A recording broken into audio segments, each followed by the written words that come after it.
여기 지금 이 세 사람이 오늘날의 딥러닝을 열게 된 이제 장본인들이라고 얘기를 하는데, 여기 가운데 노벨 물리학상 타신 제프리 힌턴 교수님이고요. 세 명이서 DNN 리서치라고 회사를 하나 차려요. 이거를 구글이 인수를 합니다. 그게 구글의 AI가 되거든요. 딥러닝이라고 하는 것이 생각보다 비용이 많이 들어간다고 그랬잖아요. 그러니까 사실은 컴퓨터 일반 PC에서 돌리기가 너무 어려웠었어요. 그러니까 서치캐브가 그때 야 이거 이 네트워크 계산하는 것도 저 3D 렌더링 계산하는 거랑 되게 비슷한데 GPU에다가 계산을 시키면 우리가 지금까지는 너무너무 오래 걸리고 힘들다고 생각했던 이 데이터 계산해낼 수 있는 거 아니야?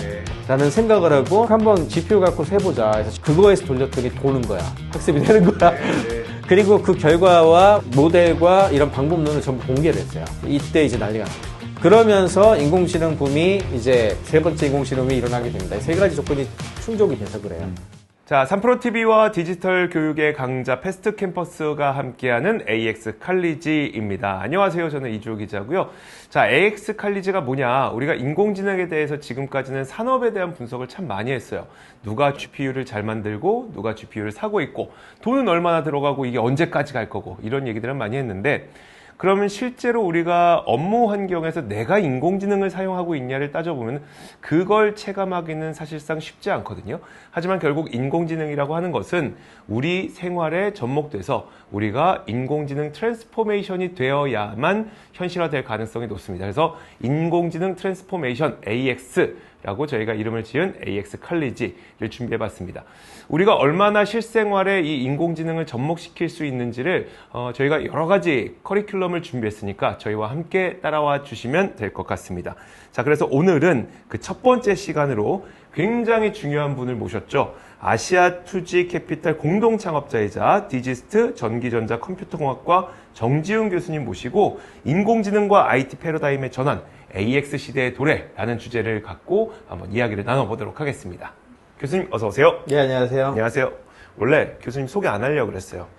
모르시는 분이 없잖아요. 굳이 소개를 해야 됩니까? 아, 네. 저도 제가 뭐 하는 사람인지 항상 잘 몰라가지고 네. 너무 여러 가지 이것저것 하다 보니까. 아, 근데 오늘은 이제 저희한테 인공지능 트랜스포메이션이 도래하고 있는데 네네. 과연 이게 어떤 의미인지를 추상적으로만 알고 있다 보니까 이거 좀 자세하게 한번 설명을 해주시면 좋을 것 같아요. 네네. 네. 기본적으로 제가 여러 가지 페르소나를 갖고 있지만 AI 분야 관련된 이야기를 할 때는 두 가지의 페르소나를 씁니다. 그래요? 하나는 첫 번째는 아시아투지 캐피탈이라고 제가 실리콘밸리 벤처 캐피탈을 갖고 있기 때문에 투자를 하는데 주 투자 분야가 인공지능 쪽이에요. 그래서 AI 분야의 스타트업이나 산업 투자 관련된 쪽에 대한 게 하나가 있고 두 번째는 모델연구소라고 제가 투자해서 만든 또 회사가 하나 있는데 여기는 이제 그 AI 관련된 대학이라고 생각하시면 돼요. AI 일종의 대학 더하기 연구자. 그러니까 우리가 공대가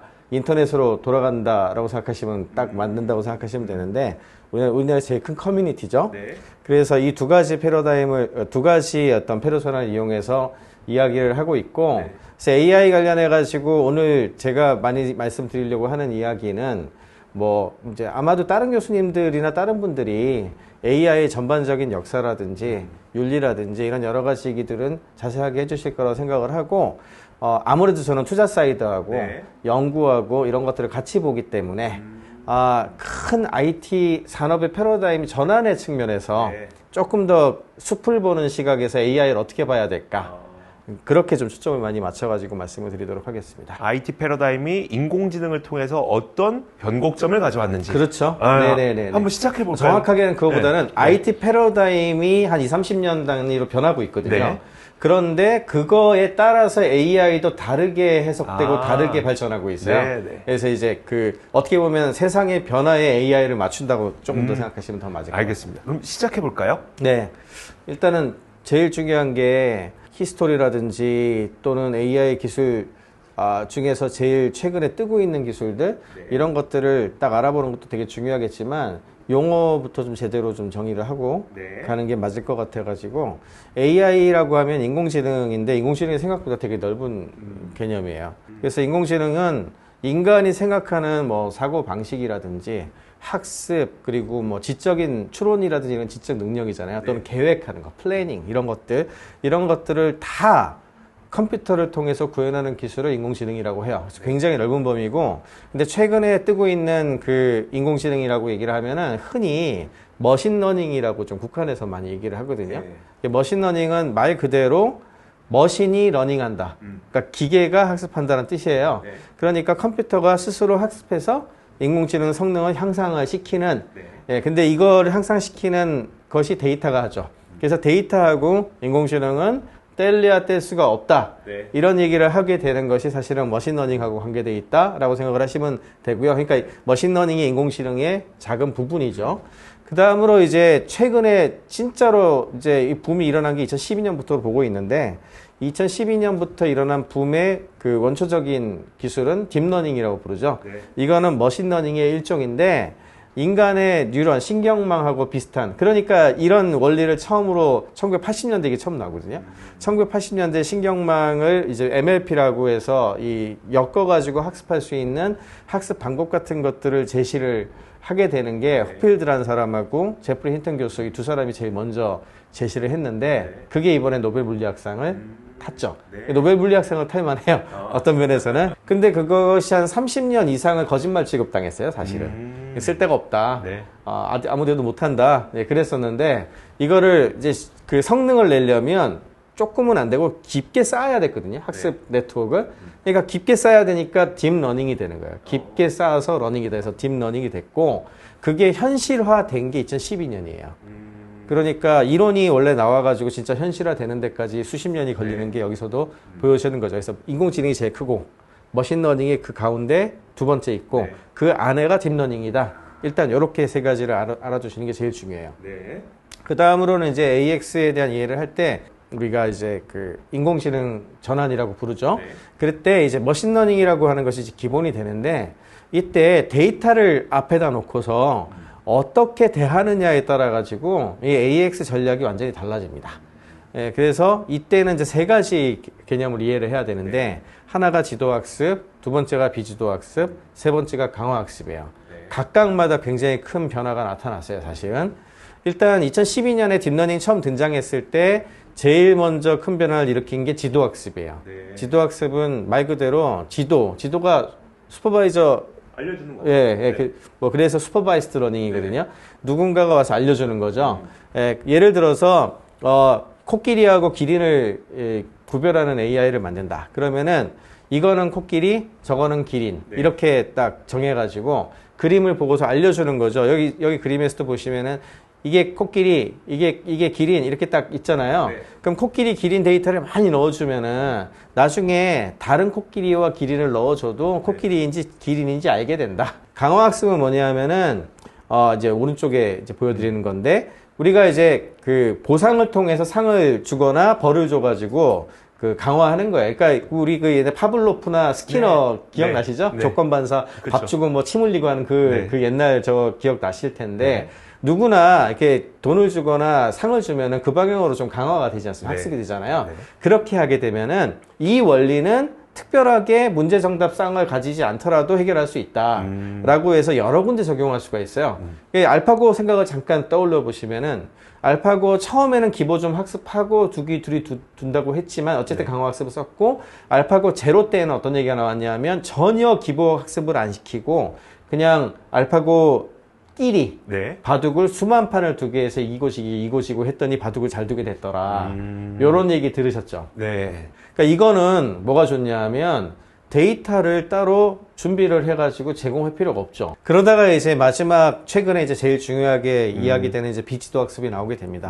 이 비지도 학습을 다른 말로는 셀프 슈퍼바이스 러닝, 자가지도 학습이라고 부르기도 해요. 요즘에는 비지도 학습이라고 부르기도 하고 자가지도 학습이라고 부르기도 하는데 얀느쿤 교수가 사실은 제일 이 관련된 얘기를 많이 했습니다. 뭐라 그랬냐면 지금도 그 얘기를 많이 하세요. 지금의 생성형 AI 시대도 이걸로 불충분하고 다음으로 넘어가야 된다는 얘기를 최근에도 계속하고 계신데 어떤 얘기를 하셨냐면 답을 안 가르쳐 주면 어떻게 되냐. 언슈퍼바이스드니까 비지도니까 답을 안 가르쳐 주는 거. 그러면은 굉장히 많은 데이터만 넣어주면 되잖아요. 이 널린 게 데이터잖아. 인터넷 전체가 데이터잖아. 만약에 이 수많은 데이터를 특별하게 답 안 가르쳐주고 학습만 할 수 있으면 그러면 어마어마하게 많은 일을 할 수 있다. 여기에서 출발을 한 거예요. 근데 이걸 어떻게 하느냐? 자, 이때는 이제 여러 가지 문제를 풀 수 있게 돼. 이렇게 되면. 네. 왜? 한꺼번에 넣어가지고 군집화를 하거나 패턴을 찾거나 이렇게 해가지고 답을 찾는 거니까. 네. 근데 이거는 문제가 뭘까요? 문제가 없어 보이는데. 문제라기보다는 뭐가 제일 어려울까요? 어떤 게 가장 큰, 강점이 될까요? 이걸 잘 알려면. 데이터 양만 그렇죠. 그게 있으면 문제. 될 것 같은데. 그게 문제죠. 그게 문제예요? 그게 문제죠. 데이터가 엄청 많아야 될 거 아니에요. 이 비주도 학습이 뜨려면은 엄청난 양의 연산량을 필요로 해요. 네.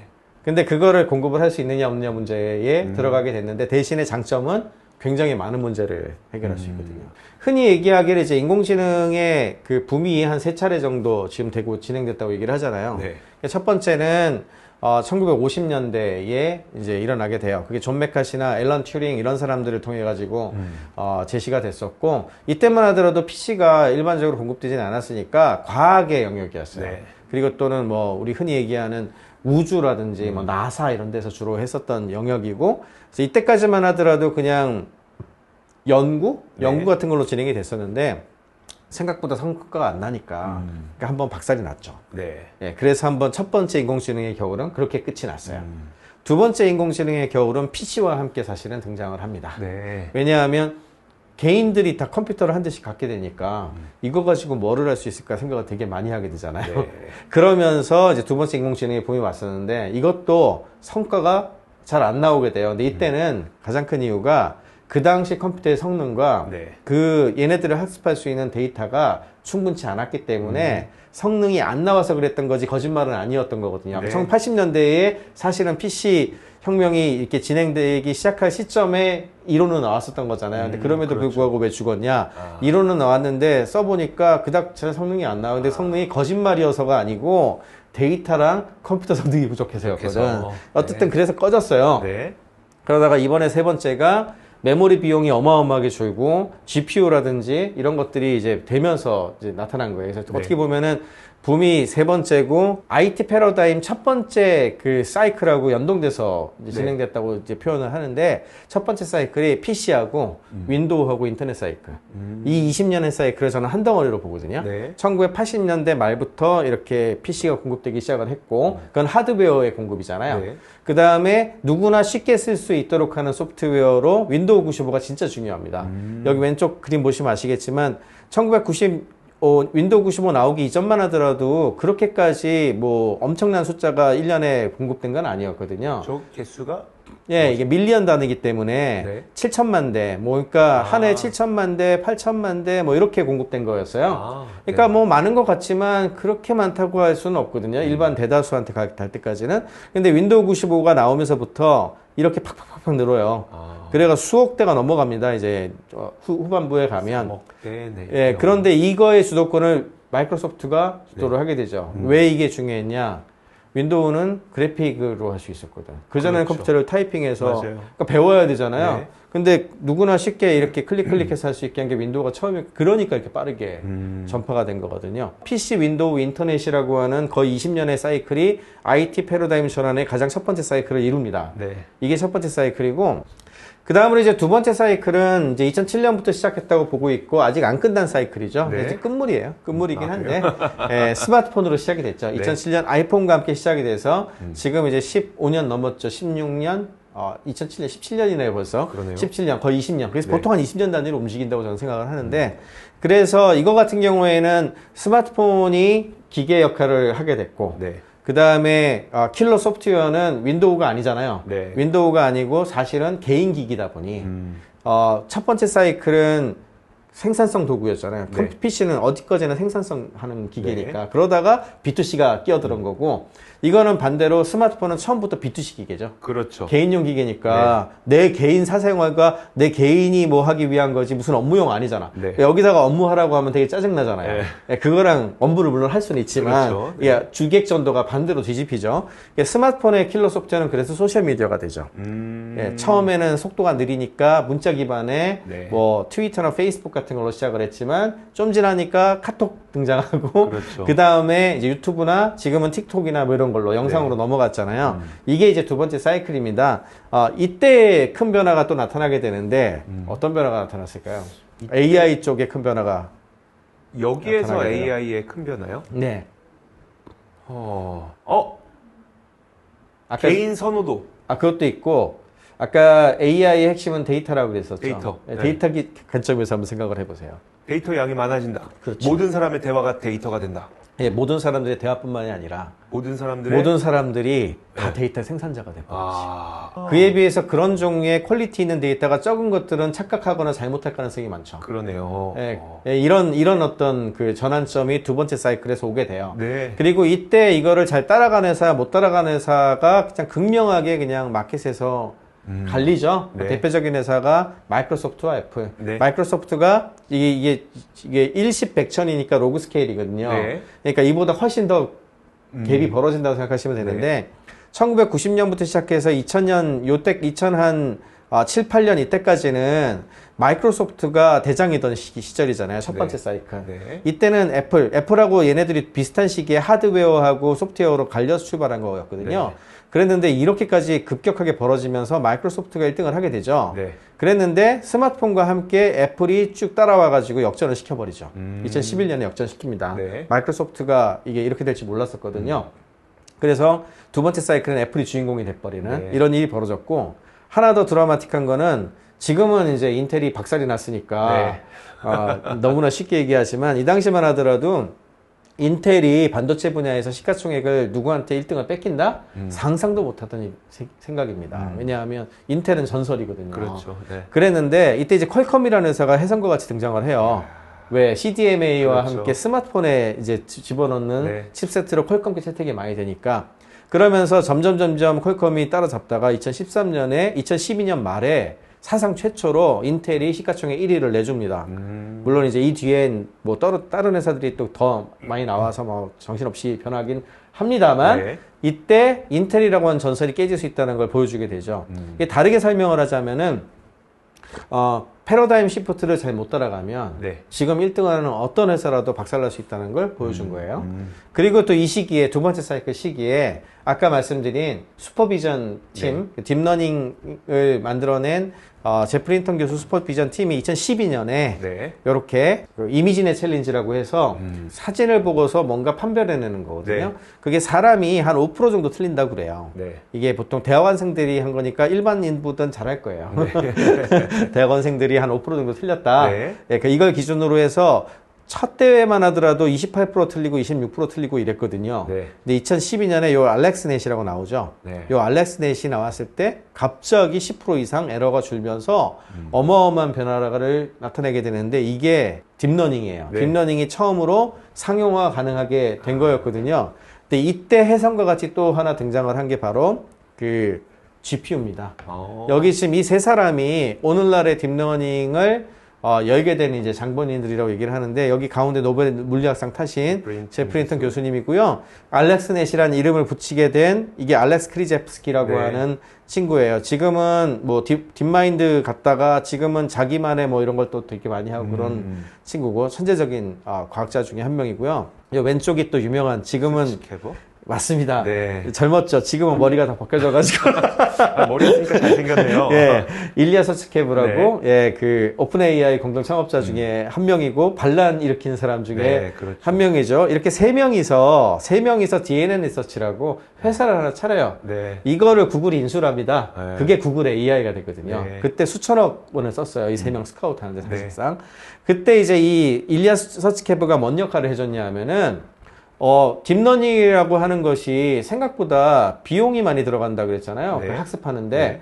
그러니까 사실은 컴퓨터 일반 PC에서 돌리기가 너무 어려웠었어요. 근데 가만 보니까 게임기를 만드는 그 보드, 그 GPU, 그때는 네. 그래픽 프로세싱 유닛이라고 GPU라고 불렀는데, 이 GPU가 사실은 지포스라고, 네. 이름이 다 지포스였거든요, 그렇죠. 당시에.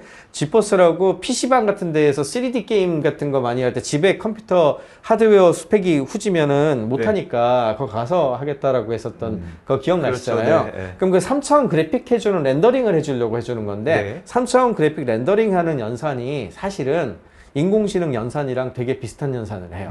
행렬 곱을 중심으로 네. 해서 하거든요. 네. 그러니까 서치캐브가 그때 생각을 딱 해요. 야, 이거 이 네트워크 계산하는 것도 저 3D 렌더링 계산하는 거랑 되게 비슷한데 GPU에다가 계산을 시키면 우리가 지금까지는 너무너무 오래 걸리고 힘들다고 생각했었던 이 데이터 계산해낼 수 있는 거 아니야? 네. 라는 생각을 하고 서치케버가 젠슨왕을 연락을 했다 그러죠. 연락을 해서 GPU 좀 지원도 좀 해달라. 네. 한번 우리가 그걸 이용해가지고 만드는 거 해볼게. 해서 이제 엔지니어링 측면에서 굉장히 많은 아이디어를 내고 이 모델은요 알렉스 크리젬스키가 하고 네. 지도 교수님이에요. 이렇게 셋이서 한번 GPU 갖고 세보자. 그래서 GPU 그 당시 RTX 580이었나? 하여튼 남바까지는 제 기억이 안 나는데 그 보드를 얻어가지고 그거에서 돌렸더니 도는 거야. 학습이 되는 거야. 그리고 그 결과와 그 모델과 이런 방법론을 전부 공개를 했어요. 이때 이제 난리가 난 거죠. 이때가 난리가 나면서 그때 이제 누닛이나 이런 친구들도 교수님들도 이때만 하더라도 다 이거 사기라고 생각을 했으니까 연구하시는 분들도 안 계셨거든요. 근데 학생들이 막 이제 만들기 시작을 한 거예요. 그러면서 인공지능 붐이 이제 세 번째 인공지능 붐이 일어나게 됩니다. 세 가지 조건이 충족이 돼서 그래요. 첫 번째는 알고리즘. 이게 제일 먼저 나왔죠. 80년 전에 나왔으니까. 두 번째 학습 자료. 이거는 인터넷과 그다음에 두 번째 그 스마트폰 보급되면서 사진과 동영상과 이런 것들이 쫙 올라가니까. 근데 문제는 이 두 개를 결합해서 컴퓨테이션을 해낼 수 있는 인프라가 필요했는데 GPU가 마지막 피스를 딱 채워주면서 이 세 개가 결합이 되니까 되는데? 뻥인 줄 알았는데 되는데? 이렇게 된 거예요. 이 세 가지가 그래서 그 변화의 핵심이 된 겁니다. 그리고 이제 마지막 세 번째 사이클이 이제 시작이 된 거죠. 이게 이제 AI, 메타버스, 모빌리티, 로봇 전 한 덩어리로 봐요. 전부 다 연결되어 있다 생각을 하고 있고 지금도 앞으로 한 두세 차례 정도 퀀텀 점프를 더 할 거라고 생각을 하고 있는데 그래서 지금의 LLM, 언어 모델을 중심으로 하는 인공지능은 과도기에 불과하다 생각해요. 전 개인적으로는 그렇게 생각하고 있고 앞으로 몇 년 내에 우리가 얻을 수 있는 데이터의 획득 방법에서부터 센서의 종류 이런 것까지 결국에는 여러분들이 쓰고 다니거나 평상시에 일하거나 로봇이나 자동차 그리고 이런 빌딩 같은 데서 얻을 수 있는 실시간으로 얻을 수 있는 수많은 데이터들을 어떻게 처리해서 인식하느냐 쪽으로 넘어가게 될 거예요. 사실은 이제 그런 걸로 생각을 하게 되면 디지털 트윈 같은 것들을 생성할 수 있는 메타버스나 모빌리티나 로봇 같은 것들까지 한 덩어리로 봐야 되거든요. 이게 2022년에 시작한 거예요. 세 번째 사이클이 드디어. 이게 이제 그 AI 트랜스포메이션을 바라봐야 되는 산업적 관점에서의 시각이고요. 이 세 번째 AI 붐은 변곡점을 한 3개 정도로 나눌 수 있어요. 그 세 번째 AI 붐이 앞으로 겪게 될 변곡점입니까? 지난 변곡점. 앞으로는 한두 개 더 있을 수도 있어요. 한두 개 정도 더 있을 것 같아요, 제 생각에는. 세 차례 변곡점이 있었는데, 그 가장 큰 변곡점이 이제 이런 테크놀로지 어뎨션 사이클, 기술의 수용 주기라고 부르죠. 이거 측면에서 해석을 할 수 있는데, 처음에는 이노베이터라고 해서 이렇게 이노베이션을 시작하는 걸로 시작하잖아요. 그게 아까 2012년에 딥러닝이 처음 등장해서 이분들이 했었던 거. 이게 이노베이터죠. 그렇죠. 이게 된다. 되니까 이제 극소수의 사람들만 쓰는 것들이 시작이 된 거죠. 그랬는데, 일반인들 포함해가지고 많은 사람들이, 그게 앞으로 많이 쓰일 것 같고, 일부 사람들만이 아니라 수많은 사람들이 쓸 수 있을 것 같아라고 인지를 해야 되잖아요. 그렇게 된 사건은 이겁니다. 그래서 이게 되게 중요해요. 캐즘을 넘는 게 되게 중요한데, 알파고를 딱 보니까, 이거 봐라. 이거는 그냥 일반적인 기업들이 특정한 일에 쓰이는 인공지능 수준을 넘어서서 그냥 우리 인간이 했었던 수많은 일을 대신할 수도 있겠는데.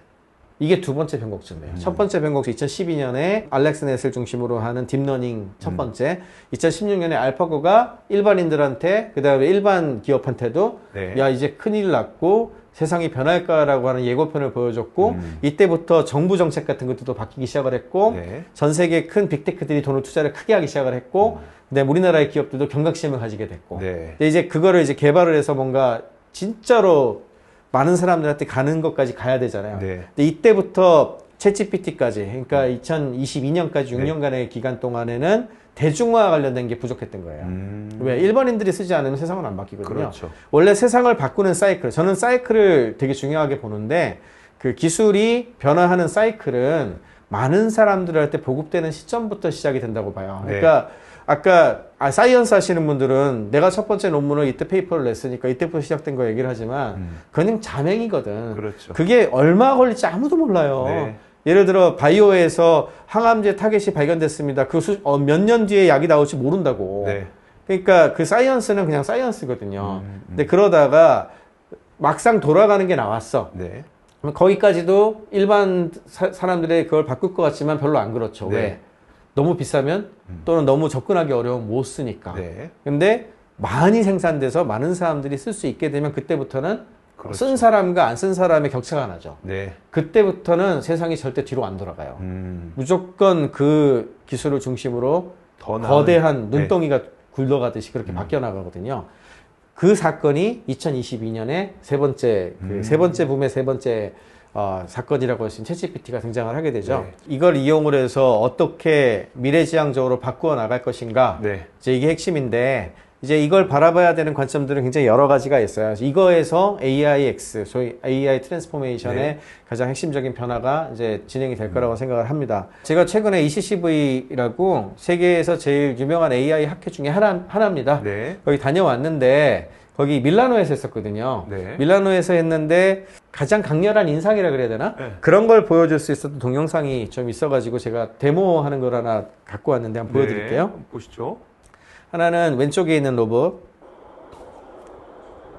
이제 제가 사실은 지금 스마트폰을 찍고 있는 거예요. 쳐다봤는데 제가 이제 고개를 돌리죠. 네. 저 봤죠? 손 흔들었거든요, 제가. 네. 이렇게. 그랬더니 아. 예.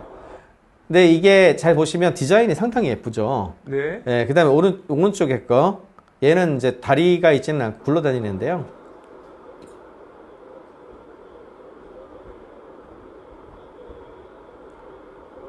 예. 자, 여기서 문제. 이 로봇을 제조한 곳들은 어떤 곳들일까요? 기업의 이름을 맞히는 아니, 건가요? 나라로 하시죠, 나라. 나라. 저 왠지 일본 같아요. 분위기가 일본 로봇 같다. 네. 또, 일본 아닙니다. 일본 아니고요. 미국? 그냥 대표적으로 미국? 보통 생각하면 미국 생각 많이 하겠죠. 네. 미국도 아닙니다. 한국입니까? 한국도 아닙니다. 제가 왜 이 질문을 못 맞출 거라서 스위스. 스위스도 아닙니다. 네, 저도 사실 깜짝 놀랐는데 이탈리아. 이탈리아요? 네. 이탈리아. 딱 보세요. 네. 예, 이게 저 보면서 깜짝 놀랐는데 디자인 너무 예쁘잖아요. 네. 이탈리아 디자인 그 느낌 있죠. 그 느낌이요. 네, 그러니까 뭐랄까 훨씬 세련되고 네. 멋지게 만드는 그런 거 있잖아요. 네. 이때 이제 그 세미나 같은 것도 했었는데 이탈리아도 AI가 탑재된 로봇에 그냥 클러스터까지 만들어가지고 엄청나게 지원합니다. 기존에 제조를 잘했던 회사들은 다 뛰어들 수밖에 없어요. 네. 그러면은 개인적으로는 프랑스까지도 잘할 수 있다고 생각하거든요. 그래서 지금의 자동차 생산하는 국가들하고 사실은 거의 비슷할 거라고 저는 생각하는데, 솔직히. 네. 그렇겠네요. 네, 그 넥스트는 그래서 로봇이나 모빌리티를 연동해서 많이 바라보는 이유가 이거고, 이렇게 되면은 지금까지 데이터 획득이 제일 중요하다 그랬는데, 얘네들이 수많은 AI 데이터 센서들을 갖고 다닐 거거든요. 네. 그렇게 되면 획득하는 데이터를 이용을 해서 또 학습을 하겠죠. 예, 이런 식으로가 다음에 제일 중요한 키포인트가 된다. 그런 면에서 이제 ECCV를 보여드리고 싶었고요. 네. 지금은 이제 제일 중요하게 바라봐야 되는 거는 비용 효율입니다. 왜냐하면 이제 상용화 페이지, 상용화 단계에 들어갔거든. 그러니까요. 연구 단계에 있을 때만 하더라도 사실은 그렇게까지 뭐 그 비용이라든지 또는 고객이 중요하진 않아요. 네. 퍼포먼스가 나오는 게 중요한 거지. 그랬는데 지금은 사용자들이 돈을 내잖아. 그러면은 사실은 그 성능은 다 비슷해질 거예요.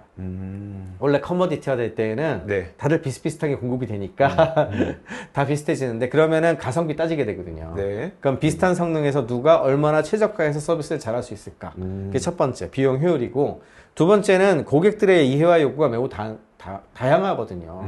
인터넷이라고 해서 전부 포탈만 가는 것도 아니고 수많은 비즈니스가 그 뒤에 탄생됐잖아요. 네. 그것처럼 고객에 대한 제대로 된 이해가 바탕으로 돼서 제공을 할 수 있는가 이게 이제 핵심이 되는 거고 인간하고의 사이에서 움직이는 거니까 네. 인간하고 협력 잘할 수 있는 AI가 핵심이 되거든요. 그러면 얼마나 설명을 잘할 수 있는가 그러면 이제 뭐 예를 들어 왜 이렇게 되는지 안전한지 테스트 충분하냐 편견 없냐 공정성 없냐? 특히 EU 같은 데는요. 지금 이게 이번 제가 말씀드린 컨퍼런스에서도 엄청 강력하게 얘기를 하더라고요. EU에서는 이 편견과 공정성 문제 엄청나게 강력하게 테스트하고 가이드라인 제시했으니 네. 이거 못할 것 같으면 서비스 못한다고 생각해라. 이 정도로까지 얘기를 하더라고요. 미국에서는 되는데요. 그랬더니 네. 그럼 미국에서만 하든가. 이렇게까지 얘기를 해요. 네. 그러니까 자기네들은 강력하게 가겠다는 얘기를 하더라고요. 법에 대한 거, 법적으로 받아들일 수 있냐, 네. 검증하고 수정 가능하냐, 정보 보호, 프라이버시, 신뢰성, 원인 결과 이런 부분들에 대한 것들이 일반으로 들어왔을 때는 다 커버를 해줘야 되거든요. 네. 그러니까 이런 것들을 누가 얼마나 잘 서비스할 수 있느냐가 핵심이 될 거고, 두 번째는 결국에는 인공지능하고 인간이 2인 삼각처럼 같이 일하는 거잖아요. 네. 그러면 인간 입장에서 봤을 때는 내가 쟤한테 뭔가를 학습을 잘 시킬 수 있도록 전달도 해주고 나의 걸 맞춰주고 하는 여러 가지를 알려주고, 예를 들어 내 성향은 이렇고 야 너 일 그따위로 할래? 뭐 이런 얘기도 할 수 있고 네. 그래서 앞으로 그러면 안 돼, 이런 것들을 자기하고 딱 맞춰서 좀 해줘야 될 거 아닙니까? 네. 그런 어떤 피드백을 주고, 그 다음에 인공지능은 인간이 잘할 수 있도록 막 도와주는 협력적 피드백을 주면서 이거 인간하고 AI 사이에 이렇게 루프가 형성돼 가지고 네. 하나의 동맹처럼 갈 거 아니에요. 동료처럼. 그렇죠. 그걸 휴먼 인도 루프라고 불러요. 이런 것들을 잘할 수 있는 기술이나 이런 걸 잘할 수 있도록 제공하는 것들이 되게 중요해질 거고. 그 다음에 이제 기업 입장에서 보자면은 사실은 AI를 그냥 막 도입하면 안 되고요. AI가 판단 잘못을 분명히 합니다. 네. 생성형 AI도 할루시네이션은 개인적으로는 극복할 수 있는 문제가 아니라고 생각해요. 그게 기본적인 특징이거든요. 네. 할루시네이션이 본질적 특징이에요. 본질적인. 예, 창작이니까. 창작을 하더라고 만든 거기 때문에 네. 뿌려서 생성하는 거기 때문에 줄일 수는 있지만 근본적으로 없애는 건 불가능하다고 네. 보는 거예요. 그 이야기는 이거를 쓰는 사람이 잘하든지 아니면 그 서비스하는 회사 입장에서 그와 관련된 것들을 잘 대비를 해놔야 된다는 네. 얘기거든요. 그래서 AI의 판단 잘못에 발생할 수 있는 비용 같은 것들도 생각을 해야 돼요. 네. 그러면 이제 시점과 방식에 따라 다를 수 있고, 그 다음에 모델의 크기라든지 이런 것들 선택을 하게 될 텐데, 이게 당연히 큰 게 좋죠. 네. 크다는 것의 의미는 비용 증가를 의미합니다. 비용 증가. 네. 그리고 많은 걸 봐야 되니까 답을 내는데도 걸리는 시간이 오래 걸려요. 예를 들어 GPT에 이번에 4.5.1이라고 해서 추론 가능한 버전 나왔잖아요. 네. 제가 사실은 이거 링크드인에 영어로도 이 관련된 비판을 좀 했는데 네. 대충 코스트가 30배 가까이 들어가는 것 같더라고요. 아, 우리 4.5에 비해서요? 아니면 예, 4.5에 4.5에 비해서 비해서도? 예, 예. 그만큼 연산을 늘리는 거거든. 네. 그래서 더 좋아진 거기는 해요. 네. 예, 근데 과연 그게 옳은 방식인가라는 생각은 들더라고요. 예, 비용을 크게 늘린 거기 때문에. 네. 그러다 보니까 무제한대로 풀어주면 안 되니까 몇 개만 질문할 수 있게 바꿔놨잖아요, 그렇죠. 지금. 네. 그래서 그런 거고. 그러니까 이거는 지금 펀딩 받는 거니까 제가 느끼기에는 오픈 AI가 돈 받으려고 그렇죠. 무리해서 오픈한 느낌이 저는 들었거든요. 이게 계속 지속적으로 가능한 서비스, 그 비용 최적화를 안 해놓은 상태라고 네. 저는 보거든요.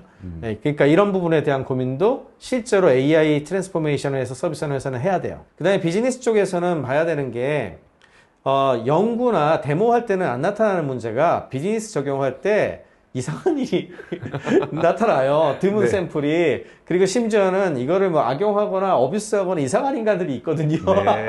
그런 사람들에 의한 어떤 그 대비, 아. 예, 이런 거에 대한 것들도 항상 신경을 더 많이 써야 되고, 이러려면은 우리가 비즈니스 적용할 때 딱 잘 적용해서 쓸 수 있도록 하는 룰이나 데이터를 확보를 해둬야 돼요. 네. 우리한테 맞는 거를. 그러니까 이거를 얻는 게 제일 중요하다고 보고요.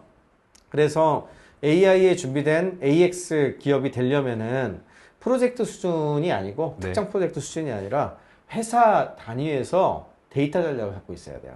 우리가 획득할 수 있는 데이터는 뭐고, 네. 우리가 제공할 수 있는 데이터는 뭐고, 그 다음에 우리가 여기에 밸류 애드를 하거나 추가할 수 있는 데이터는 뭔데, 네. AI는 뭘 제공할 수 있고, 그거에 대한 그 기본적인 데이터 전략 자체가 없으면, 네. 그래서 사실은 요즘 CAIO라고 치프 AI 오피서라고 표현을 하는데, 네. 이게 치프 데이터 오피서하고 같이 움직여야 돼요. 데이터를 가지고 있는 사람하고 네. AI를 처리하는 데가 밀접하게 연동돼서 움직여야지, AI 따로 데이터 따로 가면 안 됩니다. 네. 그래서 회사가 접근 가능한 데이터는 뭐고, 그리고 어떻게 하면 되도록 양질의 데이터를 가공해서 우리한테 딱 맞는 걸로 바꿀 것인가. 네. 그리고 기술이 또 한 가지, 여기서 제일 중요한 거, AI는 여전히 계속 바뀌는 기술이거든요. 앞으로도 제 생각에는 2년에 한 번 정도씩 퀀텀 점프가 있을 것 같아. 네. 그러니까 챗GPT가 나왔던 2022년 말만 하더라도 우리가 스케일링 로라 그러죠. 네. 계속 모델을 키워서 크게 만들지 않으면 안 될 거라 생각을 했었어요. 네. 그랬는데 2년이 채 지나지 않은 올해 초에 라마가 나오면서 네. 그게 다 깨졌잖아요. 다른 말로 하죠. 작은 모델로도 비즈니스에서 쓸 수 있을 수준의 건 나온다. 물론 네. 우리가 이제 저는 이런 얘기를 많이 하는데 F1 레이싱카가 제일 빠르죠. 네. 네, 그리고 그 F1 레이싱 경쟁을 하고 있어요 지금. 네. 그 여러 큰 회사들이. 그렇지만 쟤네가 제일 기술 뛰어난 거 알겠어. 그렇지만 F1 레이싱카를 타고 사람들이 출퇴근을 하지 않죠. 그렇죠. 네. 사실은 자기 급에 맞는 경차를 타는 사람도 네. 있고 좀 비싼 거 타는 사람도 있고 그 선택을 하잖아요. 네. 그와 비슷하게 F1 레이싱 그 카를 잘 만드는 회사와 사람들이 좋아하는 차 잘 만드는 회사는 다르죠. 다르죠. 그리고 그거를 쓸모가 2022년 말에 챗GPT 나왔을 때만 하더라도 저 F1 레이싱 만드는 애들만 할 수 있을 줄 알았어. 네. 엄청 큰 애들만 할 줄 알았는데 의외로 작은 모델들도 충분히 이 정도로도 쓸만한데 네. 이 정도 용도로 쓰기에는 그게 올해 확인이 된 거예요. 그거는 올해 바뀐 거예요. 그래서 중요한 게 네. 기술을 포용하는 마인드셋이라고 좀 표현을 하는데 기술 발전 속도가 아직도 빠르고 아직도 변동성이 있기 때문에 이런 트렌드를 따라가고 실험하는 마인드셋이 있어야 돼요. 네. 그래서 프로토타이핑 계속 해봐야 되고 그냥 전면 도입이라기보다는 네. 조금씩 해서 이건 이쪽에도 써보고 이렇게 그 사용성을 좀 높여가면서 적응력을 높여가야 되는 어떤 그런 접근을 하는 게 옳다고 생각을 하죠. 네. 그렇지만 더 중요한 원칙은 바로 해보라는 거죠. 지금은 진입하기 어렵지 않으니까. 네. 그러니까 거의 모든 것들이 AI 기반으로 바뀔 거예요. 그리고 속도도 예상보다 인터넷 때보다 훨씬 빠를 것 같아요. 네. 그렇게 생각되므로 이제 프로토타입부터 시작해서 프로젝트 개념 검증하고 가능성 있는 거라면 탐험하고 스타트업 하는 것 같이 네. 네, 그렇게 해야지 뒤처지지 않을 거고 너무 신중하게만 하면은 다른 곳들한테 헤게모니를 뺏길 거다. 그러니까 빠른 실행하는 게 제일 중요하다는 얘기를 기업들한테는 제일 많이 드리고 싶어요. 그러면 우리는요? 그러니까 기업은 당연히 할 거고 굉장히 좀 네네네. 빠른 속도로 하게 될 것 같고 우리는 뭘 준비해야 될까요? 개인과 조직 차원에서는 이제 여러 가지 준비를 해야 되겠지만 네. 일단 AI하고 잘 사는 방법, 네. AI를 잘 활용하는 방법 같은 것에 대해서 고민을 할 필요가 있어요. 일단 제일 첫 번째는 개인도 당장 시작해라. 유료 모델 한두 개라도 결제해서 좀 써보시라는 네. 얘기를 좀 드리고 싶은데 두 번째는 우리가 생각하는 사고방식이 많이 바뀌어요. 그게 뭐냐면 이번에 그 체인 오브 소트라고 그 사고의 연쇄라고 부르거든요. 네. 그게 이 오원이 이거거든요. 이거. 예, 이 체인 오브 소트. 이거 뭐냐면 파고 들어가는 거예요. 네. 그래서 Y 이런 식으로 답을 묻고 또 묻고 또 묻고 또 묻고 이런 식으로 이렇게 네. 해서 그럼 연결해서 그 사고가 깊어지잖아요. 네. 단답이 아니고 네, 그런 방식을 체인 오브 소트라고 부르는데 이렇게 하면은 굉장히 추론이라든지 합리적이고 뭐 이런 것에 대한 답을 잘하게 되거든요. 네. 점점 그 수준이 높아지는 거죠. 근데 이것만 있는 게 아니에요. 트리 오브 소트라고 하는 개념도 있어요. 우리 생각의 개념에서. 네. 뭐냐 하면 하나에 대해서 세 가지, 네 가지의 답을 내보고 네. 그 중에서 또 세 가지, 네 가지 답을 내보고 이러면은 굉장히 다양한 답이 나오거든요. 네. 창의적이고도 다양한 옵션이 나오게 되죠. 이런 거는 사고의 트리, 사고의 나무라고 얘기를 해요. 네. 그리고 이 두 개를 합친 거를 사고의 그래프라고 부르거든요. 우리가 생각하는 방식 자체에 대해서도 많은 고민을 하게 만들어요. 네. 생성의 AI가. 아. 인간의 사고란 무엇인가? 네. 우리는 어떻게 생각해야 되는가?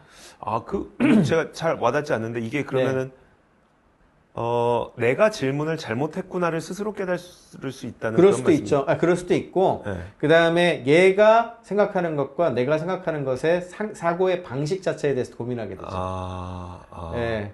그냥 단편적으로만 하는 그러니까 게 그 아니라 과정을 거쳐야만 우리는 인공지능을 제대로 활용할 수가 그렇죠. 있으니 예, 그 과정을 예. 좀 미리미리 거쳐야 사고 자체에 대한 고민이 높아지는 거죠. 아. 마치 어떤 거랑 비슷하다고 생각하면 되냐면 이세돌 구단이 알파고랑 바둑을 져서 졌잖아요. 네. 그리고 나서 그냥 뭐 한 판 이겼지만 네. 그리고 나서 한 얘기가 이 사건으로 인해서 바둑의 수준이 높아졌다 얘기를 하죠. 네. 왜? 인간 바둑 수준도 높아졌거든. 그 뒤에 신진서 구단 같은 사람이 지금 최강자가 됐는데 네. 신진서 구단은 알파고한테 바둑 배우잖아요. 주로 이제 알파고 같은 그 인공지능 바둑이 둔 기보를 보고서 네. 인공지능이 어떻게 생각을 했고 어떻게 했는지를 보고서 인간이 배우려고 노력을 하거든요. 네. 그렇게 하면서 인간이 발전을 했죠. 그러니까 서로 상호 피드백을 받는 거거든. 네. 그와 비슷하게 우리도 이런 생각하는 것 자체에 대해서 생각을 하는 거예요. 네. 그리고 그것이 어떻게 진행이 되는지도 고민을 해보고 그러면 인간도 사고가 발전을 하죠. 그렇겠죠. 그럼 내가 발전해야 얘도 발전해요. 네. 내 컴패니언이니까. 그렇게 상호 피드백을 받으면서. 네.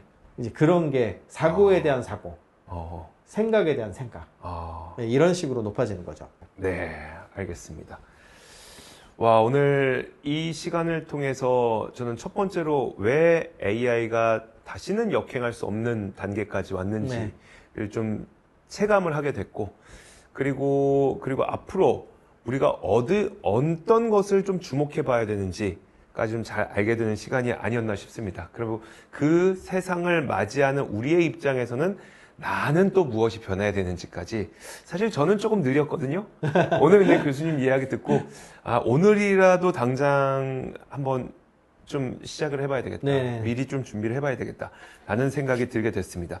혹시 오늘 출연해주신 우리 정지훈 교수님의 강의를 듣고 싶으신 분들께서는 더보기란에 저희가 안내사항을 연결해 놓을 테니까 여기에 참고하셔서 문의해 주시면 될 것 같습니다.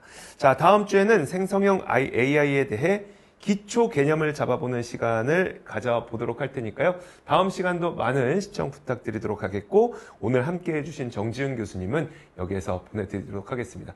정말 너무 재밌는 이야기, 그러니까 정말 어렵고 중요한 이야기를 심지어 재미있게까지 해주셔서 너무 고맙습니다. 네, 고맙습니다.